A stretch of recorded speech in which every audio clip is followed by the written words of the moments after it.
Little જોયના part 2માં સ્વાગત છે તમારું. મેં અનબોક્સિંગ કરી લીધું છે. તેમાંથી ફર્સ્ટ એક બુક નીકળી હતી જે તેની સાથે એઝ અ ગિફ્ટ આવે છે, જે મેં પાર્સલ મંગાવ્યું હતું તેની જોડે ડ્રીમ થીમ તરીકે. તેમાં અલગ અલગ એક્ટિવિટીઝ હોય છે બાળકો માટે. તેના પછી આપણે જોઈએ પાવડર. તો લિટલ જોયનો જે પાવડર હોય છે, જે મિલ્કમાં નાખીને પીવા માટે હોય છે બાળકો માટે, જે 2+ યરના બાળકો માટે હોય છે.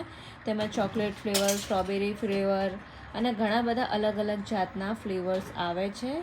જે પણ ફ્લેવર્સ તમારા બાળકને ભાવતો હોય તમે મંગાવી શકો છો. અને સેકન્ડ છે ઘૂમી, જે DHA બ્રેઇન હેલ્થ ઘૂમીસ કહેવાય છે, જે તમે બાળકને રોજ એક આપી અને તેના બ્રેઇન ડેવલપમેન્ટ માટે તમે મંગાવી શકો છો.